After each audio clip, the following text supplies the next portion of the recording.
And when we are with ourselves, we are happy. So, when we go through any experience, what is that which we give importance to?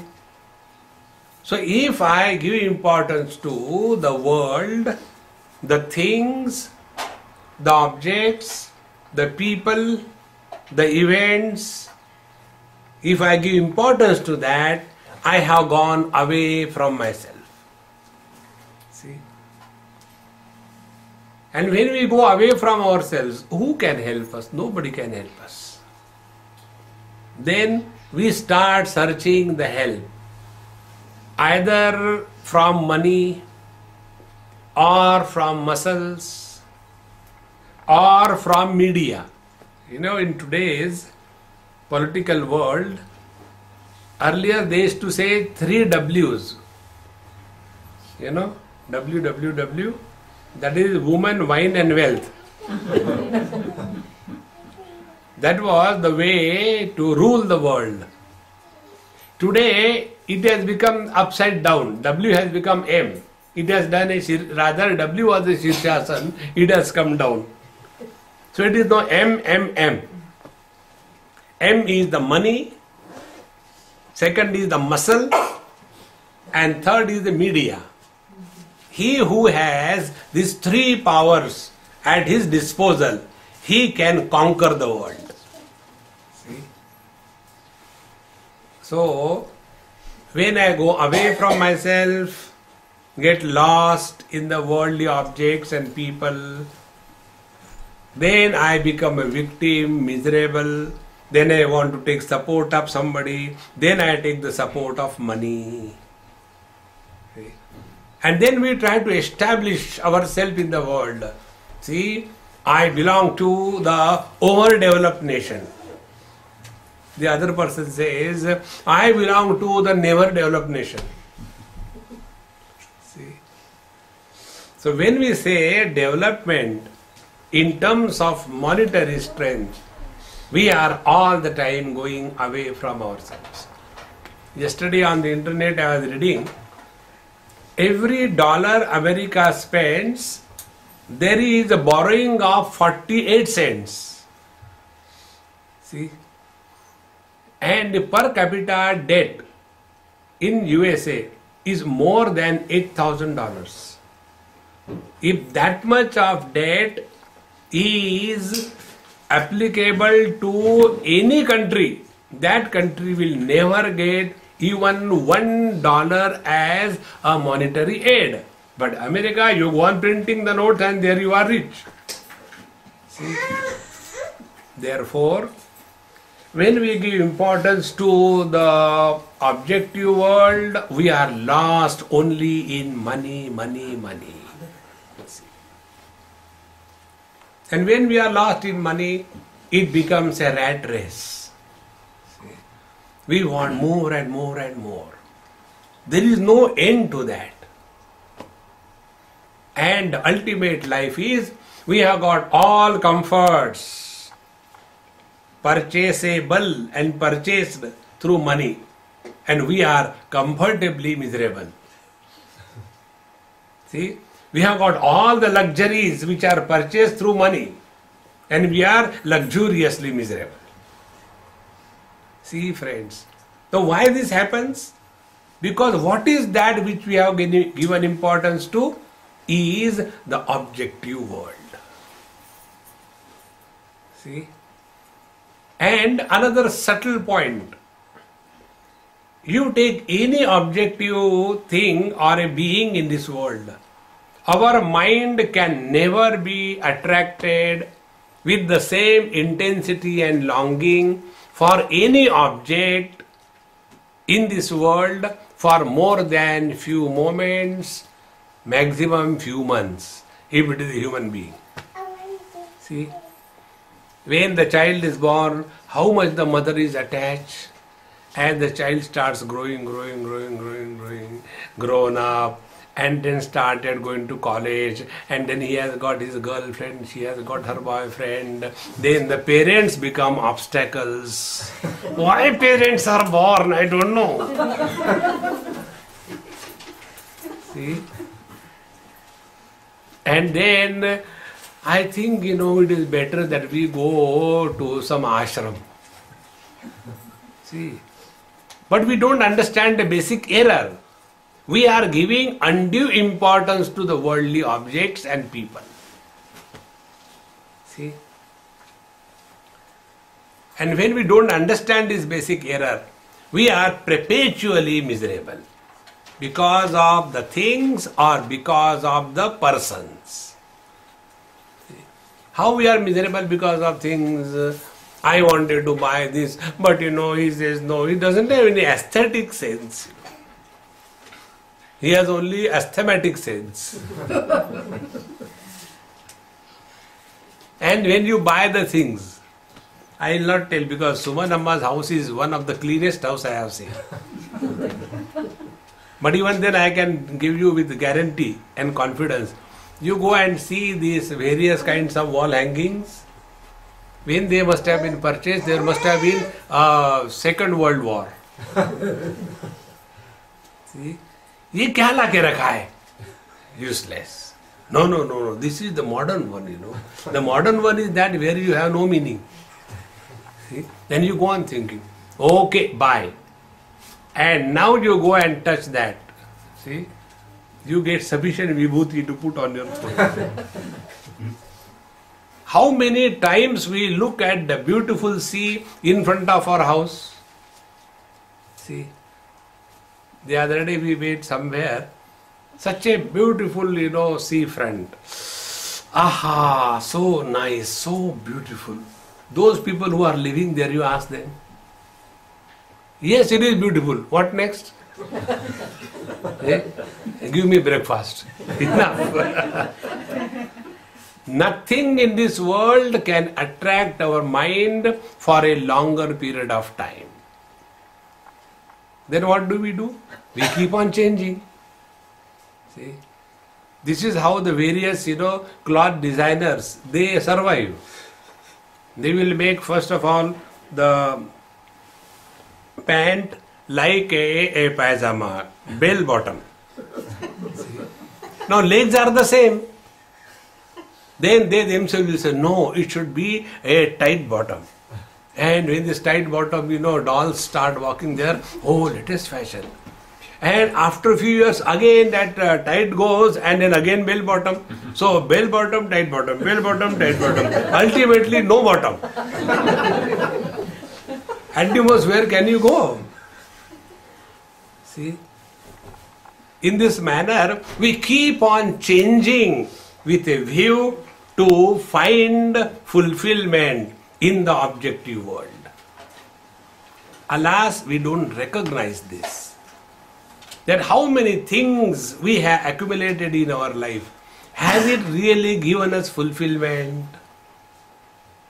And yet we don't learn from our own experiences. Therefore, friends, when we are going through life, these three components of experience must be clearly analyzed, understood, and accordingly modified. That is called a spiritual life. See? When this is not understood, then what we do, our spiritual life is, first of all, we are getting lost in getting our house and things done very well. Here we got nothing except the tiredness. The other day we went to somebody's house. Swami Ji, we are thinking of selling this house. I said, it's such a beautiful house, why do you sell?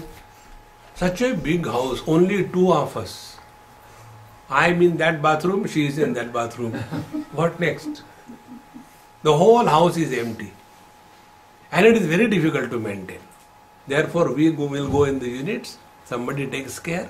In a small room, one bedroom room, and nobody comes around. It's very good. Once that virus goes in the head, that virus works like what? When you get a virus in your head that you have to have a haircut. Unless you take a haircut, you can never be satisfied. Anything you do, I think I have to take it. Once it has gone inside, same way. See?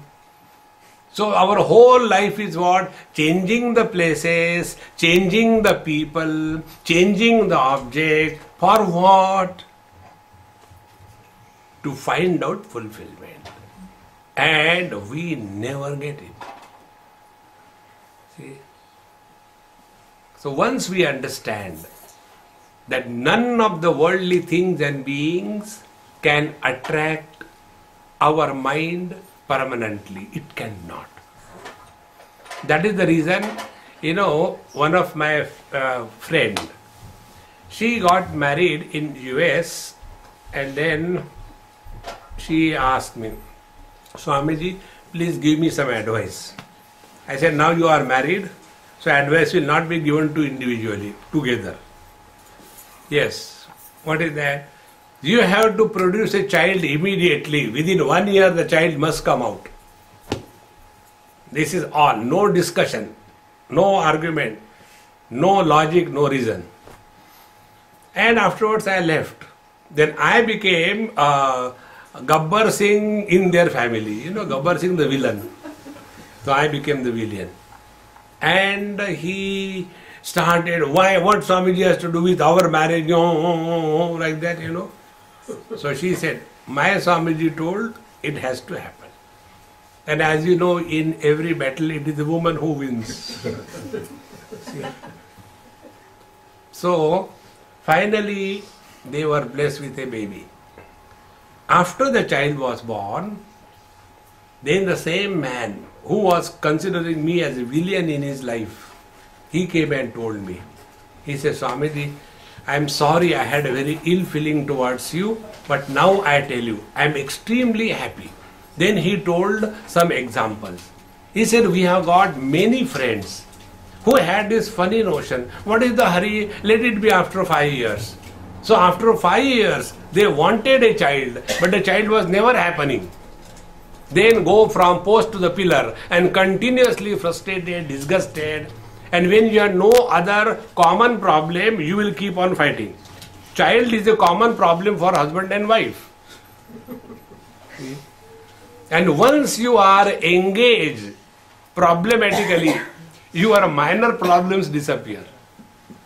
This is how in our culture, in our country, the husband and wife keep continuing together although fighting.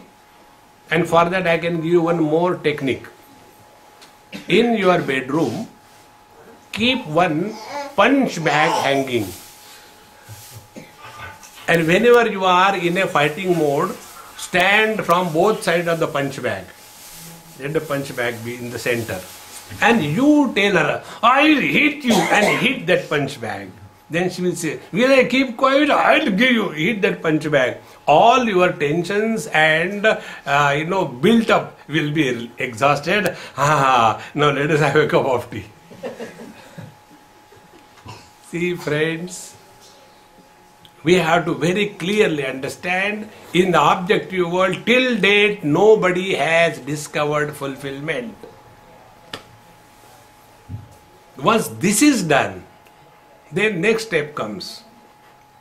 How do we deal with the worldly things and beings? Keep yourself only that much in association as much it is necessary, not beyond that. See, when we get involved beyond our limitations, we get caught up.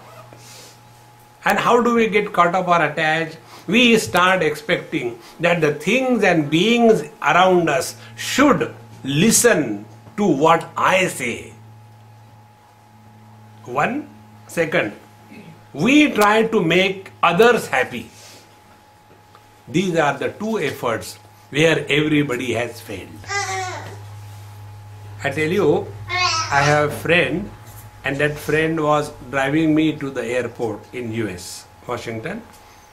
And on the way he says, Swamiji, okay, last question of this trip. I said, okay, last question. What is the last question? Why God is of the nature of bliss? What is that? Why God is happiness? What could be the reason? I said, the reason is, He never tried to make anybody happy.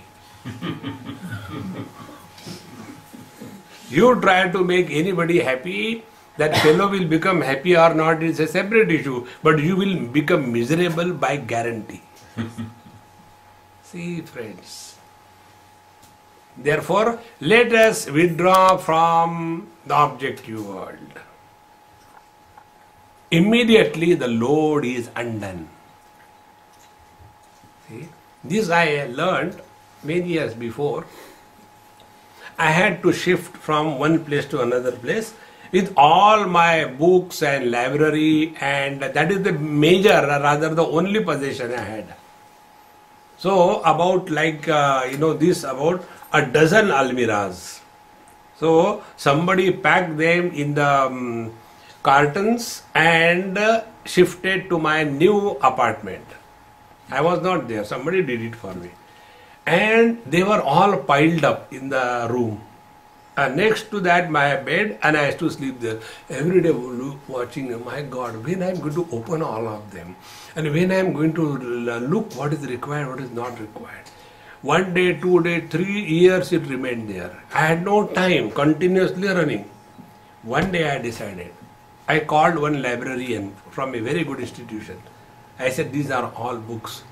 I hereby donate it to your library. And when he has taken all those books, more than about 15-20 cartons, when he has taken all of those books, he has taken in my absence, and he told me, Swami Ji, thank you very much, we have taken all the books. I tell you, where I was, where the books were not in front of me, I felt, See, this is unwanted load of the world we carry on our head. Point number 1. Now, the second step is the experience proper. See, experience proper is that when we go through some experience is a miserable experience, the other experience is more miserable experience, the third experience is more miserable.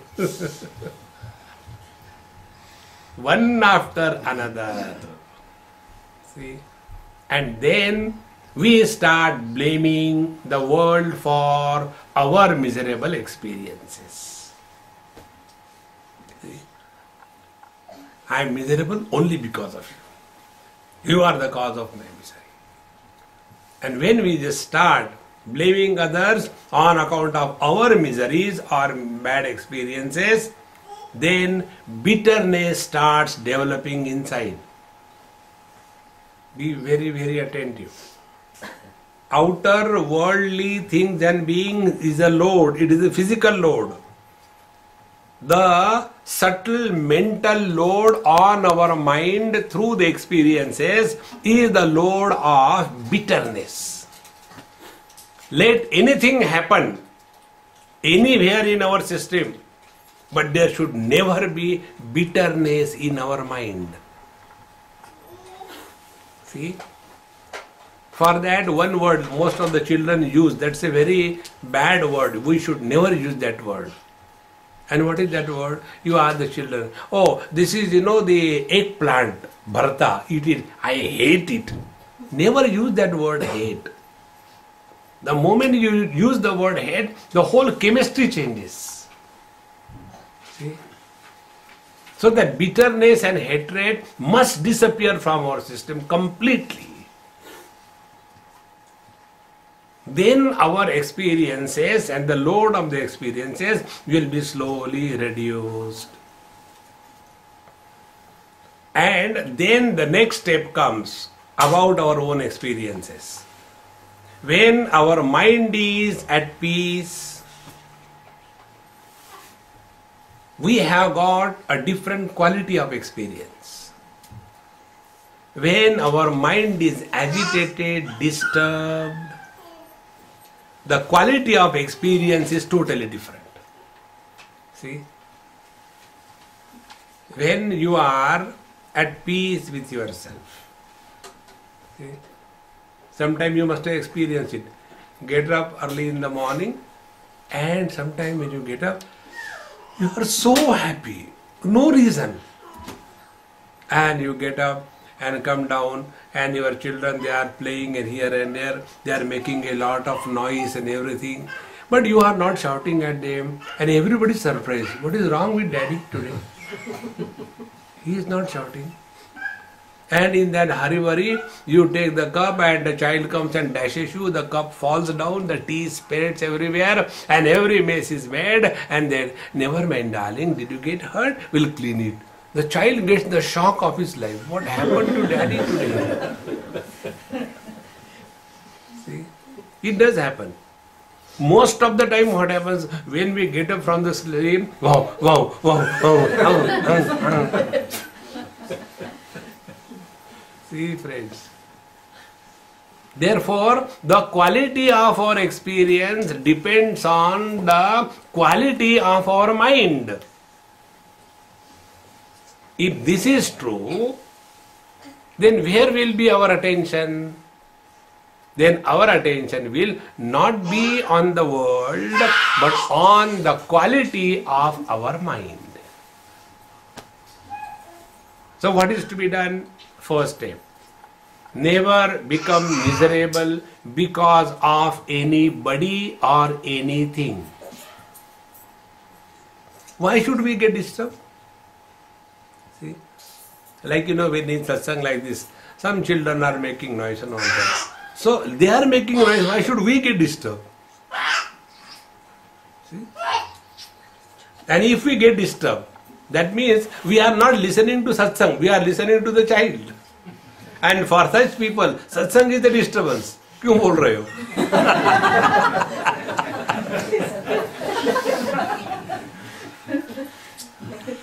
See, it is in our hands whether we get disturbed or not. And when our mind remains quieter for more number of hours a day, you will see the quality of your experiences will tremendously change. And when the quality of our experiences changes, that experience is called as a pure love. See? What is the pure love? Pure love is that love where we never misunderstand anybody. Pure love is that love where even the nonsense is given a meaning. See, I'll give an example. I gave this example somewhere, I don't remember where I have left what. I went to somebody's house for food as usual, and the child was like this small one, about 7 months, 8 months, not able to talk. So the mother was doing something in the cooking. So she said, Swami Ji, you'll have to sit for some time. I am still in the kitchen. I said, okay, don't worry. So I was playing with the child. And when I was playing with that child, the child has no language. Therefore, something nonsense sounds coming. So I asked her, I said, Mama, what is he saying? Oh, Swamiji, he is telling, I love Mummy. Now, where from that meaning to that nonsense blabbering has come? I said, my God, this is some different language. After some time, her husband came, removed the shoes, kept the bag, washed the hands, and straight away went to the child, started playing. Now for the child, another, uncontrolled sound came. He doesn't know what he's talking. Then I asked him, hey, what did he say now? Oh, Swamiji, he goes on blabbering, no meaning. I don't know what he said. Then I asked again his wife, Mama, now what did he say? Oh, Swamiji, he said, now I don't like daddy.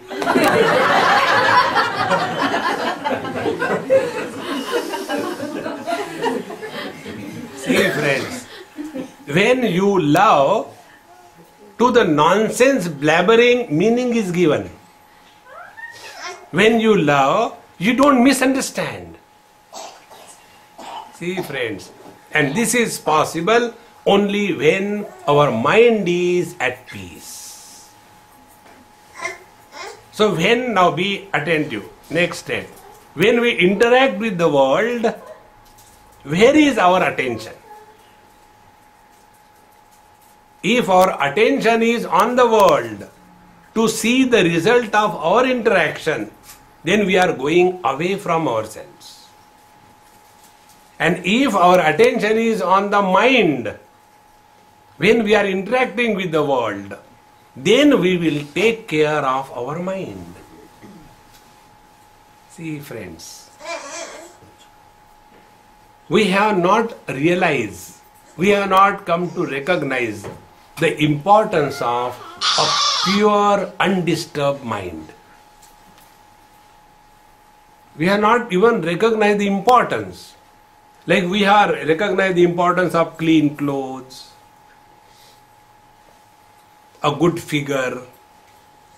See? And therefore we take care. When we have got good clothes, will we go and sit anywhere? We'll think twice. In the same manner, if we have recognized the importance of pure, clean, undisturbed mind, we will interact with the world, but we will not spoil the beauty of our mind. See?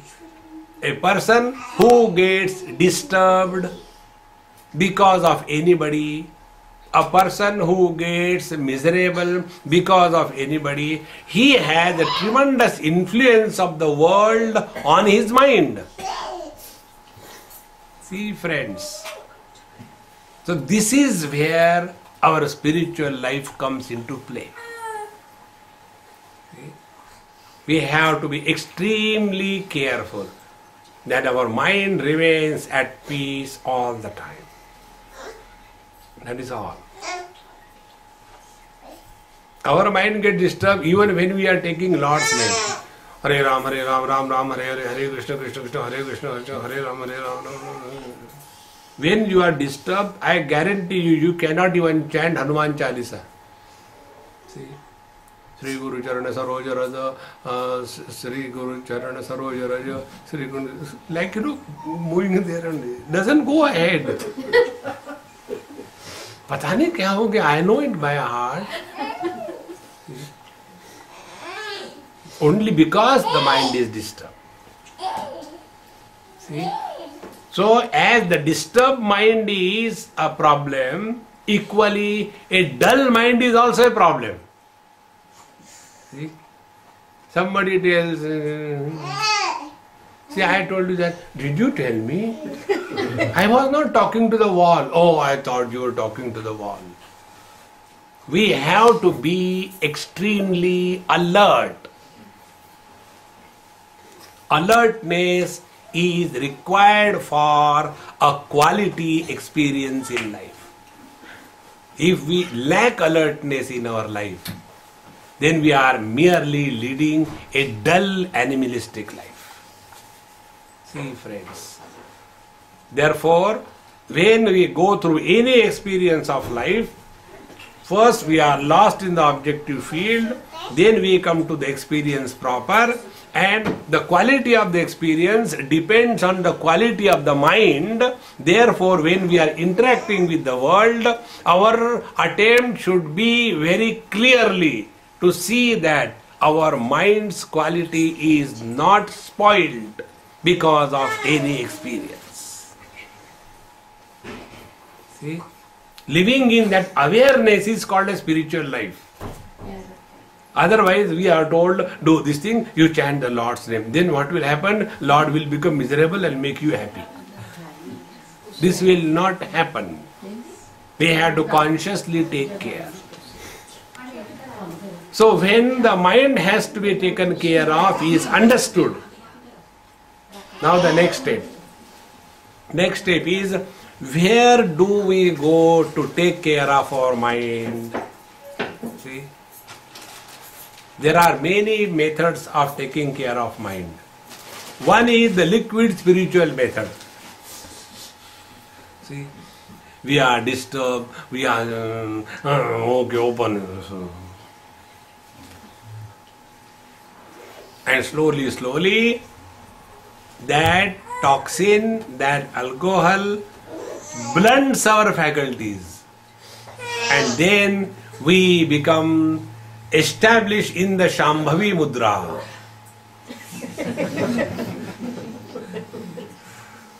Everything is fine, everything is fine. I am not hearing any noise.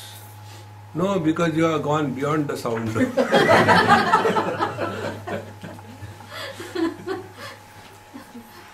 See? Now just go deeper. When we take drinks or drugs or any of these kind of things, where the effect is? The effect is on the alertness of the mind. The mind becomes dull. And when the mind becomes dull, that mind is not able to comprehend correctly, experience freely, and discover the bliss that we are. See? Therefore, three things to be taken care of about the mind, which is the seat of every experience. See? Like the objects remain outside, the people remain outside, in the same manner, the experience is happening on the stage of the mind. Please let us know where is that mind you are talking so much about. Okay, I will show you right away. I will give some calculations. Do not reply. Do it in your mind. 2 plus 2. 4 plus 4. 8 minus 8. Where did you do this calculation? In my mind or your mind? In your mind. So you know where is the mind. See, our problem is we want to see everything objectively. Mind cannot be seen objectively because the mind alone is coming out of the eyes as vision. And therefore, there are three aspects about the mind to be taken care of. Number one, the mind is at peace all the time. That is the most valuable thing in the whole universe. If we keep the whole world in one side of the scale and our peace of mind on other side of the scale, our peace of mind is more valuable and important than the whole world. See? It is so important. Now the second aspect. The mind is at peace, absolutely in deep sleep. So keep on sleeping. Not. Then the mind should not be only at peace, but also it should be vigilant. Vigilant means what? All that is happening around is immediately cognized. Like you start your laptop, and if you have got the Bluetooth or the Wi-Fi activated, all the possible network it will immediately catch. These are the following networks available, and these are having the logs. If you have got a key, which I should open? We don't know. But the computer catches because it is alert, vigilant. So vigilance is about, are we going in a dogward direction? See, becoming drowsy. This is what happens for many people. When they sit for meditation, they start as exclamation. After a long sitting for 3 seconds, they become slowly question mark.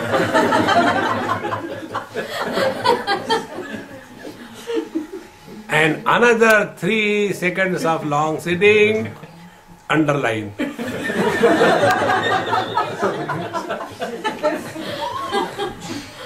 And they are not even vigilant what is happening, it is just happening like that. In one of my talks, there was one person who was sitting next to the other, And he was so deeply sleeping on the shoulder of the other person. So the other person will move by his hand, he will pull himself in the satsang. And I was enjoying, why should I sleep? So after the lecture was over, that man who was not sleeping, he told me, Swami Ji, that man was sleeping, you saw. Why didn't you ask him to wake up? I said, you tell me, what for you have come for satsang? For happiness or misery? For happiness. He got it. He was still struggling. He got it. Therefore, nicely sleeping. So even if you sleep in the satsang, it's good, but do come for satsang. There was one Mahatma, in his lecture, everybody is to sleep. And when his lecture is over, everybody is to be awakened. See? So we have to be vigilant that our mind is not going in a wrong direction, nor it is becoming drowsy. See? So quite vigilant. And the third thing, the mind is alert. In alertness, we cognize the truth. All of us know what is the waking experience. All of us know what is the dream experience. All of us know what is the deep sleep experience. We all go through Nirvikalpa Samadhi every day. Not once, but hundreds of times. Alas, we don't recognize this is called as the Nirvikalpa Samadhi. See, alertness is required to cognize. This is that. It can't be shown. It can't be indicated. It can be only experienced. See, somewhere one lady told me, Swamiji, you all the time talk about dream. I don't know what is the meaning of dream. So why? I never get any dream. When I sleep, I sleep. When I get up, I get up. Now to that person who has never dreamt anything, how will you explain what is the dream? See, in the same manner, we all go through the Nirvikalpa Samadhi, but we are not knowing this is what is called as Nirvikalpa Samadhi. To cognize that experience, we require an alert mind. So what will be alert mind? Alert mind is quiet mind, vigilant mind put together is experiencing that experience where the knowledge is not divided. Be very attentive. Divided knowledge is mind and undivided knowledge is consciousness. See, how do we know? This is a recording machine. First step in the knowledge. Second step in the knowledge, I know this is a recording machine. 2. The third thing, I am not the recording machine. Otherwise, what a fun it will be. This is the donkey. I know this is a donkey. I am not the donkey. So, that knowledge where the division of knower and the known happens, that knowledge is called as mind.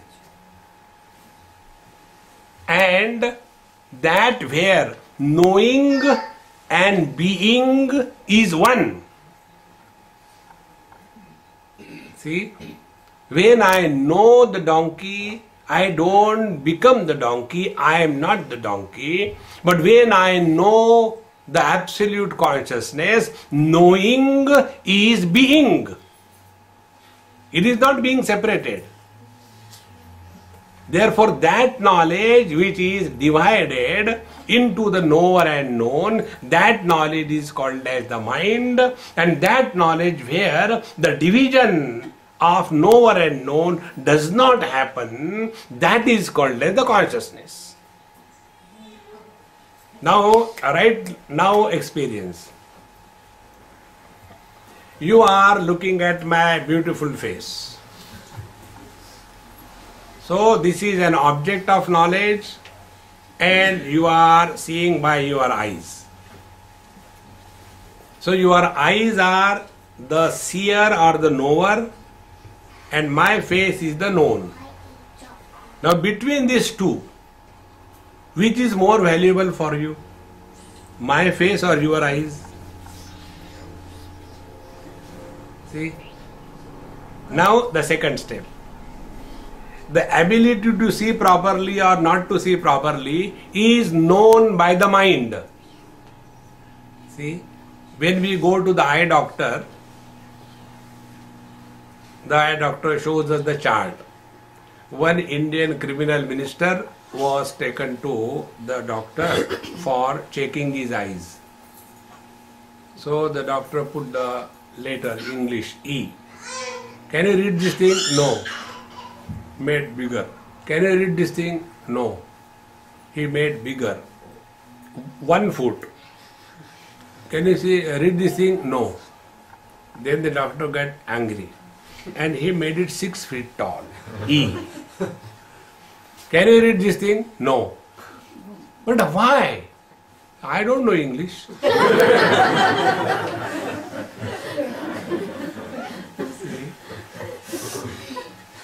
So, when something happens to the objects, nothing happens to the eyes. When something happens to the eyes, nothing happens to the mind. Mind knows the functionality of the eyes as proper, or the mind also knows that the eyes don't function. Nothing happens to the mind.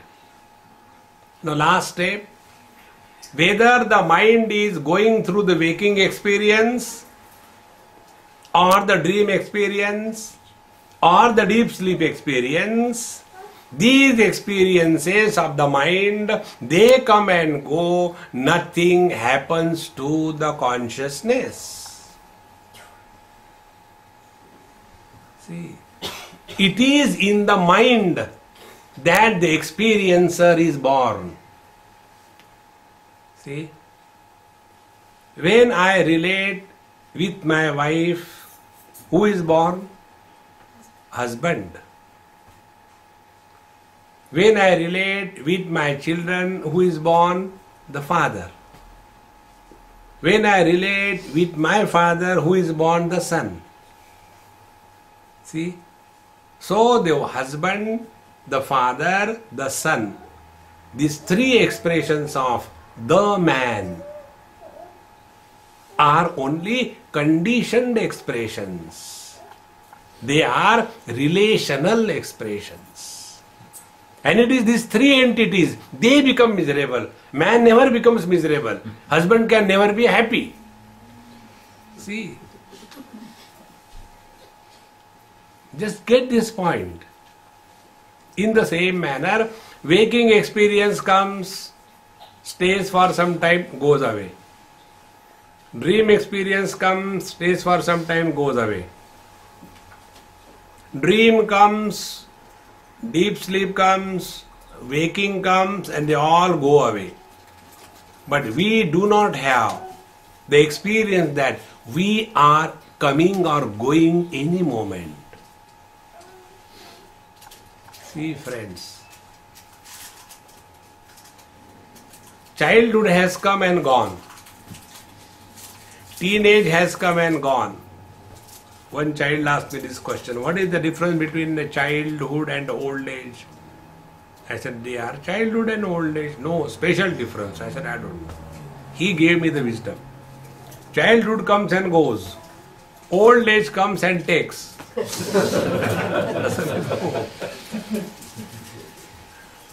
See?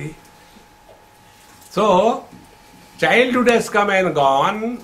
We do not have the experience that we are growing or we have gone somewhere. See, the more we become aware of this, what is exactly happening to the experiencer. Who is this experiencer? Experiencer is in reality of two types.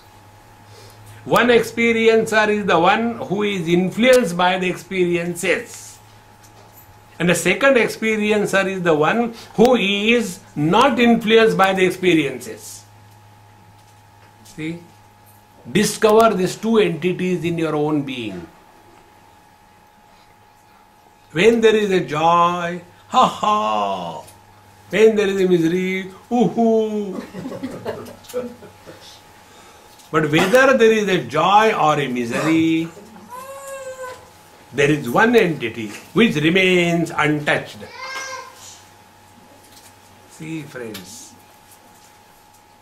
Therefore, to discover our essential nature, what will be required? First of all, give up too much involvement in the objective world. Second thing, don't get carried away by your experiences and make an album of your memories. You know, whenever I go to many houses, now everybody's house you can't go for every marriage.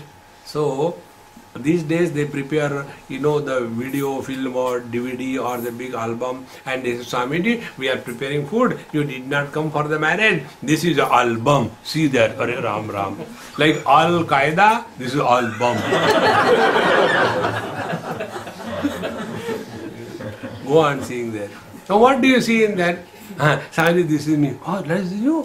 I thought this is a cartoon.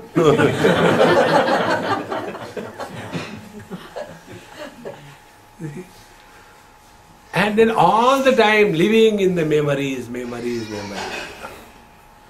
See, friends,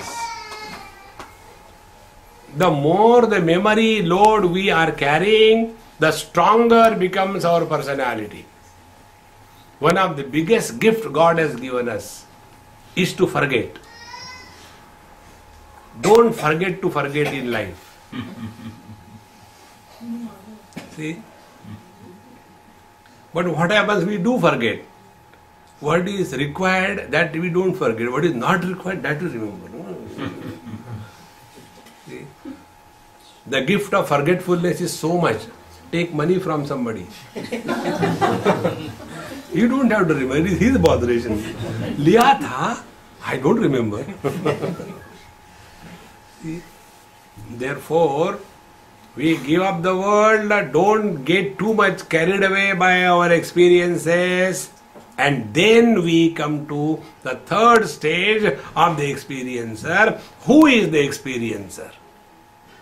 Now be very attentive. All of us have this problem, that whenever we sit for meditation, the mind is disturbed. Instead of complaining, investigate. You will come to know that when somebody is born, that somebody is disturbed.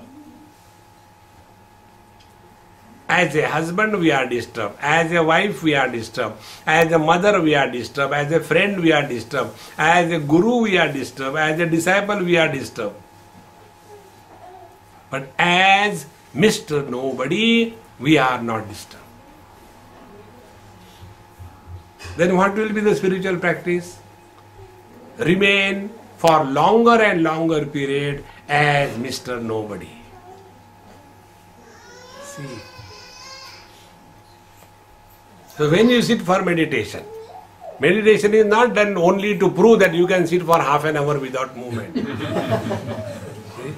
Only sitting for half an hour without movement is meditation. Then all our buffaloes in India, they are the supreme Mahayogis. 8 hours they can sit in one, and that too also not a proper asana. Even in that wallowing pool of the water, and that too also in meditation.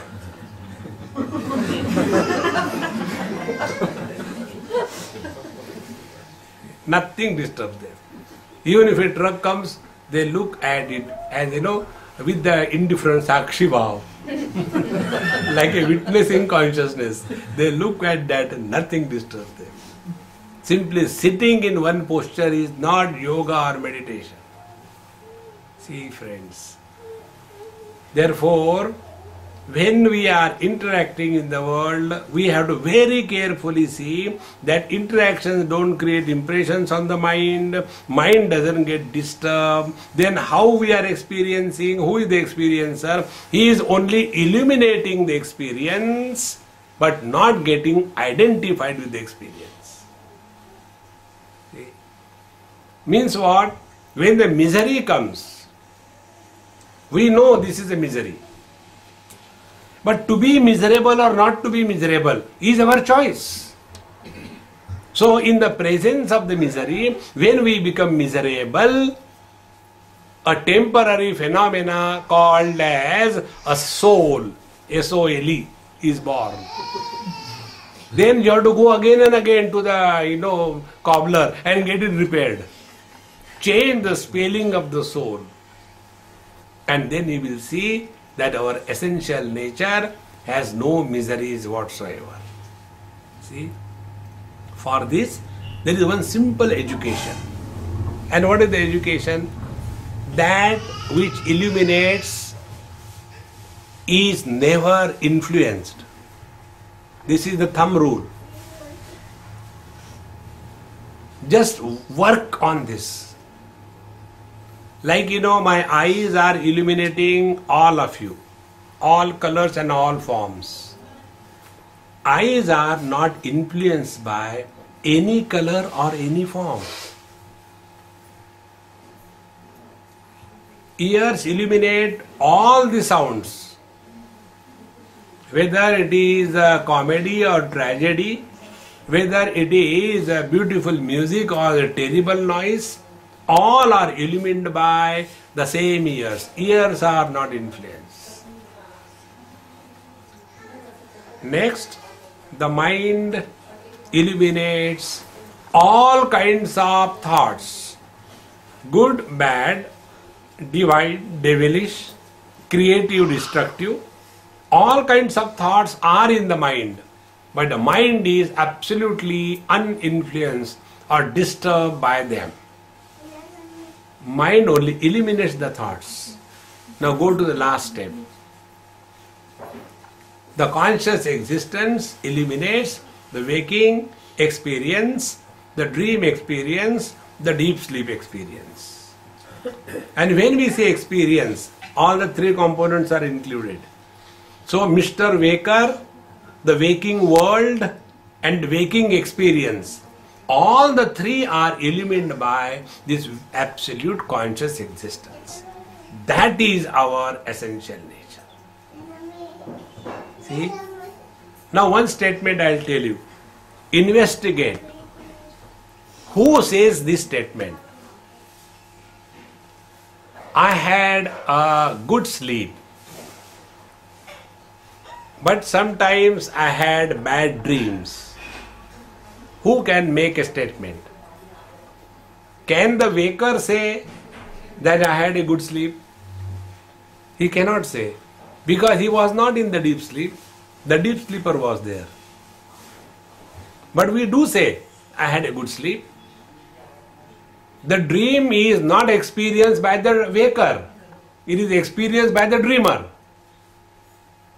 And we say, I had a bad dream. Who had the bad dream? Is he present in the waking? No. Just find out. Then we come to know that which is present in the deep sleep but was not sleeping, that which was present in the dream but was not a dreamer, and that which is present in the waking but is not a waker.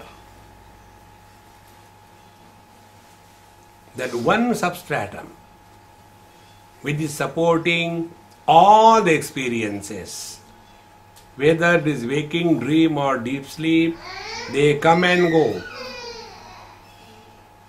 This substratum support always remains uninfluenced.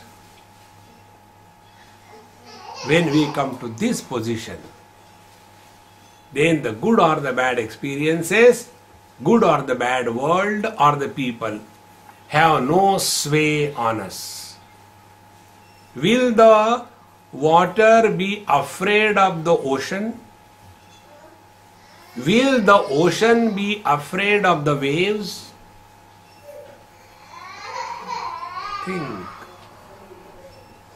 This journey from the objective world to the subjective being, this journey is called like the spiritual path, the spiritual journey. If this is not happening, then whatever you may be doing under the disguise of spiritual practice, it is all a wastage. Bhagavan Shankaracharya says, Kurute Ganga Sagar Gamanam Vrata Paripalanam Athava Danam Jnana Vihina Sarvamatena Bhajatina Muktim Janmashatena Bhaja Govindam Bhaja Govindam. We may go to the holy places, we may do a lot of charity, we may feed somebody. It has nothing to do with your spiritual evolution. Jnana vihina sarvamatena. Unless we come to cognize our correct identity as to who are we. See? And then we will come to know, I'll take you one step further. Where I is not, we are not interested. See? Watch this phenomena. In a gathering like this or some marriages, immediately groups are formed. 3, 4, 5 people come together and they talk. So one person tells, see, I was coming, but there was such a traffic jam because there was an accident, and the accident was so funny that, that car just climbed on that, tanker. I don't know. And I was watching there, and therefore we did it. Now when I say this story, do you think other will listen to me? Ye to kuch bhi nahi. I have seen one train climbing on the tree. Now tell me, when I tell something, because I am interested, because I was present, where I is absent, we are not interested. Alas, who is this I? This we have never investigated. See? Therefore, this is worth observing in the world. You will see anybody, why old people, anybody. What the old people talk? They talk only their past experiences because they were present there. And you just give a chabi, you wind up to some old fellow. And Dadaji, where were you in your childhood? Very good. And then that Dadaji starts. And he is so inspired to tell about his childhood. And the other children, they are getting bored. Why you are not interested? No, because we don't understand what you are talking. See? But that old man, because I is present, then only we are interested. We have to investigate who is this I. See? And when we come to know, be very attentive. This is that one absolute I which is expressing through everything and being. Then what will happen? As now we are interested in our limited I story. See? Only our thing. I have done like this, I did like this, I did. And finally, when you come in the utter present, then this happened, then that happened, then that happened, one after other, then that one, then what, then I met you, then what happened, then you asked me about me, then what happened, then I told you, then what happened. The moment you come in the utter present, you have nothing to talk. See, friends, All that we talk is only the dead past. See? Like the Egyptian mummies. I went to Vienna in Austria. And after my retreat and camp was over, then as a routine they must be doing. So Swami Ji will take you to show Vienna. It's a very historical city and all that. So they were taking me. I said, where are you taking me? Please tell me first. Swami Ji, there is the one aquarium. Very different types of fishes are there.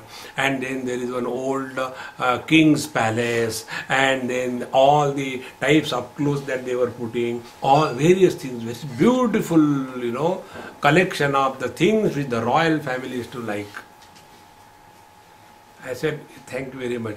Will you like to do what you like to do, or by which I will be happy? Swami Ji, your happiness is most important. I said, let us go to a marketplace and sit in the open, have a nice coffee. Everybody who comes to Vienna, they like that. I said, okay, you tell me, you attended retreat? Yes. What was the theme of our retreat? The theme of our retreat was remain in the present. Yes, that I understood. Now you are telling me about the dead kings. It is in the present. See, remain more and more in the present. When you remain in the present, you have no past. When you have no past, you are light, no load. See? And when you have no past, no load, you don't want to talk to anybody. Otherwise, it comes like a vomit. Anybody is telling anything, I have to make a comment because it is such a big indigestion. See? One man, such a, shallow, educated, illiterate, he happened to go and meet Bhagwan Ramana Maharshi. And when he went there, he was talking blah blah blah blah blah blah. And Bhagwan Ramana Maharshi was comfortably sitting and I don't know listening or not, sitting. Then after 2 hours or so, the bell rang, 10, 10, 10, 10. He said, oh, we have to go for breakfast, this breakfast bell. He got up and his man also came. Lipstick Vedanti, he also came. And then they sat for breakfast. And he said, I have been only talking about, but what do you do in your ashram? Daily routine, what is the daily routine? What do you do here? So Bhagwan Ramana Maharshi said, that time he was eating upma with peanuts. He said, in our ashram we eat upma with peanuts. When this was said, that educated illiterate got very much offended. He stopped talking. So Bhagwan Ramana Maharshi also never talked happily. This people never talked. Came out and talked to somebody. See, I never knew. I thought he is a great man. When I asked him a simple question, what do you do in your ashram? He told, we eat upma with peanuts. This is the way. So he said, he gave you the reply, you don't understand. That is not his fault. You don't have the software. Install it. You have got only hardware. You require for that. What did he say? He said that in our ashram, we live in the utter present. See, friends, observe. We are never present in the present. All the time, back home in India, when we were children, we used to climb on the trees, But since we came here, our tails were cut.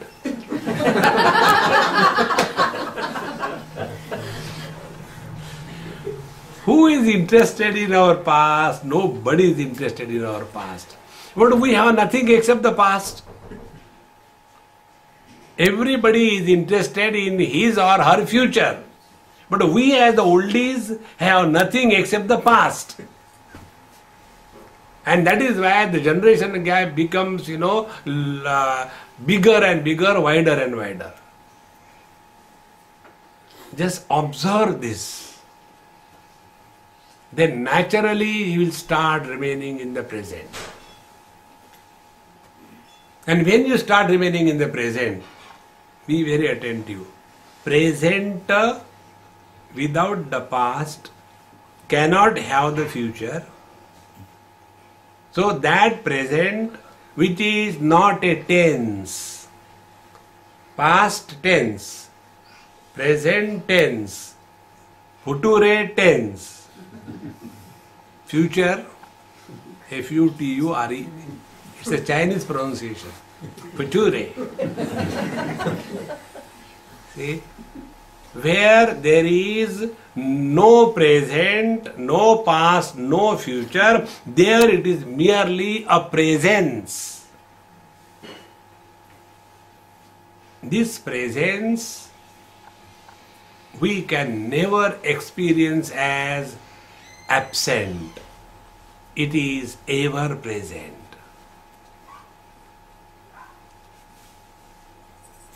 And this presence we all experience when the mind stops.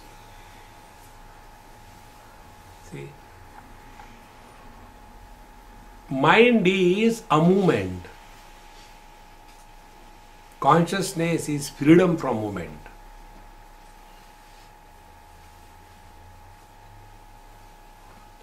Mind moves in time, space and object. Either the mind moves in the past, old memories, or the mind is moving in the future, trying to solve the non-existing problems. Or in the present, the mind is constantly comparing. These are the three movements of the mind with reference to time. And time is a baby of mind. See, when the time is valid, then the past, future is real. But when we transcend the mind, go beyond the time, then that master is no more living or belonging to our world. And he has already awakened. He is no more living as the body. He is no more living as the mind. But he is living as consciousness through the body, as consciousness through the mind. See, friends, it is extremely simple. So I'll tell you a story to make this point clear. Once I was sitting on the top of a tree without the tail and enjoying. Below that tree, one villager came. It was evening time, maybe about 4 o'clock, and he has to go a long distance and he was tired. Oh God, no transport is coming. Oh God, please send me some vehicle. I really want to go. I cannot walk anymore. It is becoming dark. Oh God, please help me. Please help me. He was praying. I was up there. From there, I have started talking. My dear child, don't worry. A bullock cart will come within an hour. It will have a white and a red bull, and a cart fellow will have a green turban. It will be loaded with grass. You stop that, get into it and go to your home. Wait for 1 hour, chant God's name. So that villager, okay Bhagwan, okay Bhagwan. Hare Ram, Hare Ram, Ram Ram, Hare Hare, Hare Krishna, Hare Krishna, Krishna Krishna, Hare Hare. That means he is kept busy. Wait for 1 hour. Instead of worrying, chant Lord's name. After 1 hour, the bullock cart came and he went home Do you think he will keep quiet? When I was there, this is what has happened, on the tree there is a big, big Mahatma, something like that. Immediately next day, the whole village come, dang, dang, dang, dang, dang, dang. Mahatma, Mahatma, you are all omniscient and everything, because of... Now you know what exactly happened? That man who was at the base of the tree, his area radius of observation was, let us say, 1 kilometer. He can't see beyond that. When I was on the top of the tree, my radius of observation was about 10 kilometers. That which was a future tense for the man at the base of the tree was a present tense for me who was on the top of the tree, is it not? In the same manner. When we are living as a body, our experiences are different. We are at the base of the tree. When we are living as the sense organs, our experiences are different. When we are living as a mind, our experiences are different. And when we live as consciousness, that which is a future tense for others is a presence for such a master. This is the meaning, going beyond time, live as consciousness and no more as mind. See? This journey is the real spiritual journey. And for this, no barrier, whatever you may be, whatever you are doing, you don't have to change your husband, your wife, your children or your profession, no nothing. Wherever you are, continue your drama of life. But be subjective in your approach to life, not objective. In this manner, when we are living as consciousness, the quality of our life is different. What is the quality? We are untouched by all that is illumined by us. Just try to understand this way. Mind alone expresses through the eyes is called as vision. The same mind expresses through the ears is called as the hearing. The same mind expresses through the nose is called as poking ability. We poke through our nose. Mind is the same. In the same manner, one conscious existence expressing through the masculine body is called as man. The same consciousness expressing through the feminine body is called as the woman. The same consciousness expressing through a cow is called as a cow, a mammal. The same consciousness expressing through the cobra, a reptile, is not different, same. And therefore, he who lives as consciousness, his quality of experience is totally different. For such great masters, they don't have to struggle to love somebody. They don't have to struggle to forgive somebody. Rather, they neither curse anybody nor bless anybody. See? Now take your immediate experience. When our tongue is beaten by our own teeth, see? What is our experience? The teeth has beaten the tongue. Immediately the tongue proclaims, somebody is going to be taken to the dentist in the evening. Appointment is fixed. No. Because the biting teeth and the beaten tongue, they are one and the same. Operations may be different. But the differences do not create differentiation. All the wise people living as consciousness can never talk about differences, never promote differences, nor differentiate on any count. And those who talk differences, promote differences, establish differences, they are only ignorant of the highest order. See, friends. Therefore, this journey from the objective world we start, then we come to the mind, and then we come to the experiencer, and we have come to the experiencer. Now find out what is our real identity. See? When this point becomes clear, that our real identity is that we eliminate all the experiences but do not get influenced by any experience, then the life will be very dumb. Any experience, your wife comes and tells, honey, I love you. What happened? Realization. What can I do? Even then I told you, don't get realized, but you don't understand. You know? Whole charm of life has gone. One husband and wife, these two always fight.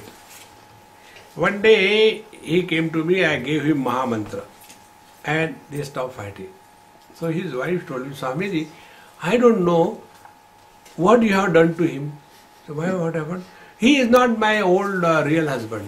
What happened? He was not like that. What happened? Tell me.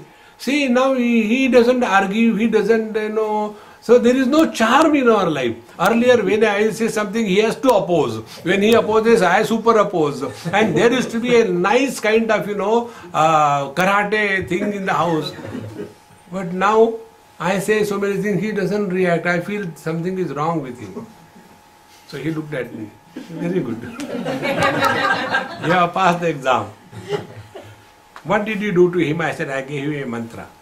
What is that mantra? I said, the mantra is written in a yantra. The yantra you have to fix inside your ear. And what is that? It is selective hearing.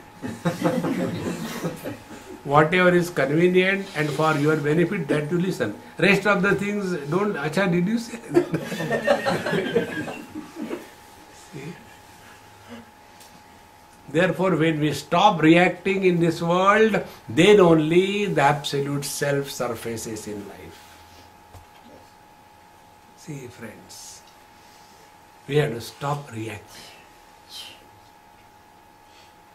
And we react only by default. For that, we have to change our settings. See? Go to the settings, click. React on every issue. Don't react at all.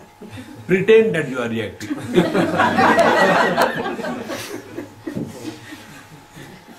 So when you pretend that you are reacting, then drama continues.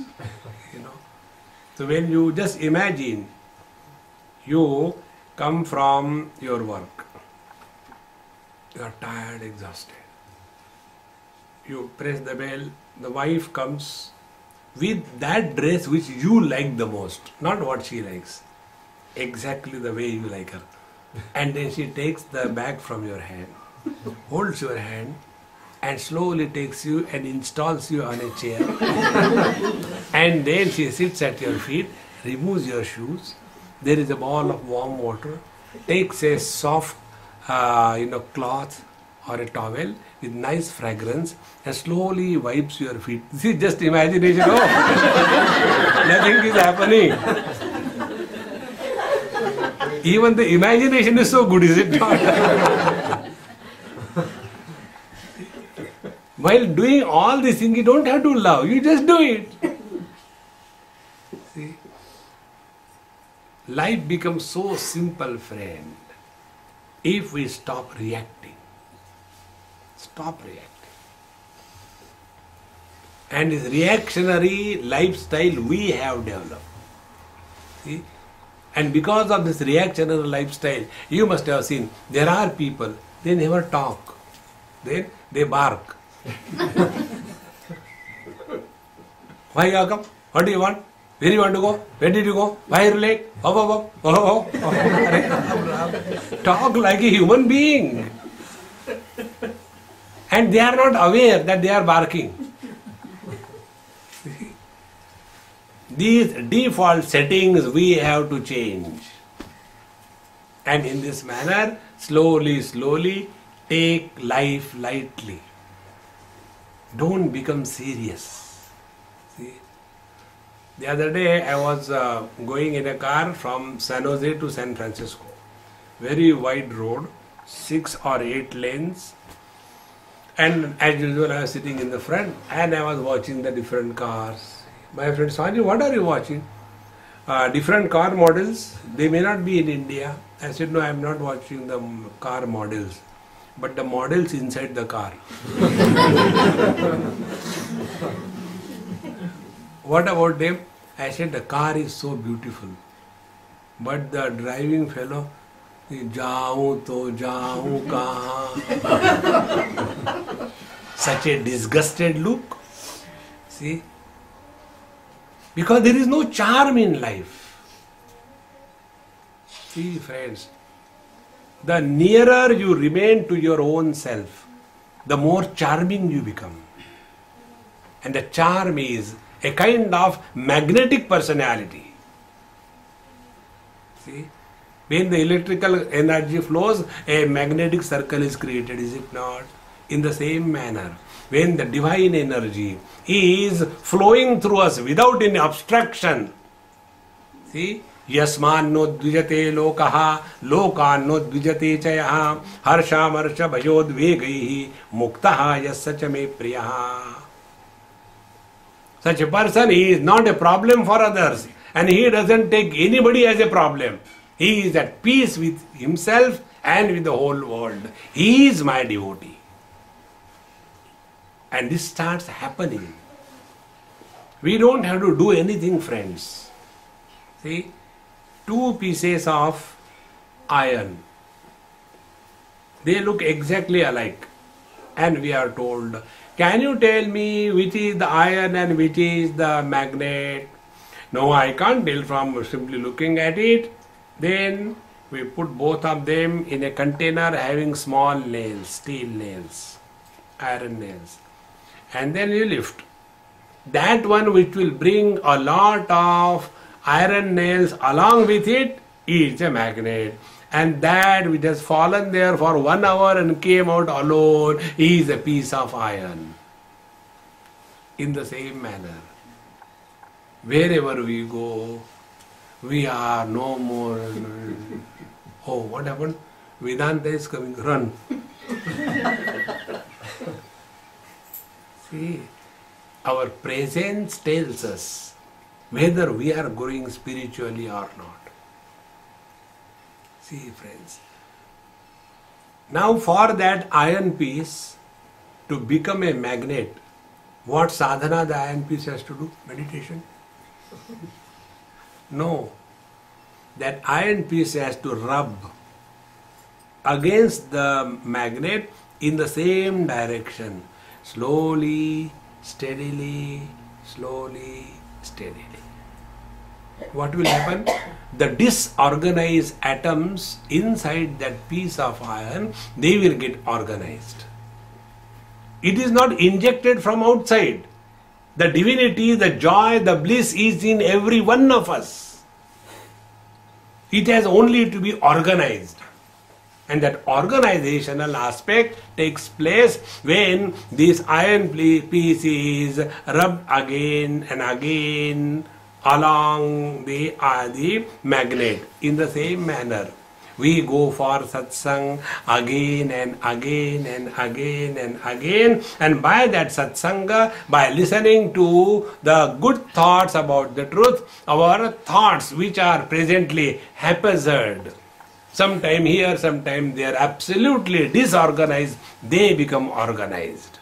And the inherent magnetic beauty of conscious existence starts spreading out of us. Our very presence makes a difference. See, friends, this is what is called as Our journey, we started from the objective world, we took care of it, we came to the experiences, we take care of it, then we come to the experiencer and we come to know that there is but one experiencer experiencing all and everything in this world. See, Kshetrajnam chapi mam vidhi sarva kshetreshu bharata. In the 13th chapter of Gita, Bhagavan says, there is but one reality which is pulsating, operating, experiencing through all the things and beings. That is our essential nature. When we thus come to discover this undivided knowledge as our essential self, thereafter everything is secondary. For the water, whether it is a Pacific Ocean or agitated ocean, whether it is a tsunami or a Katrina, makes no difference. Such a master lives in this world spreading the joy of his own being without any expectation of any kind from anyone in this world. Om Purnamadaha Purnamidam Purnaat Purnamudachyate Purnasya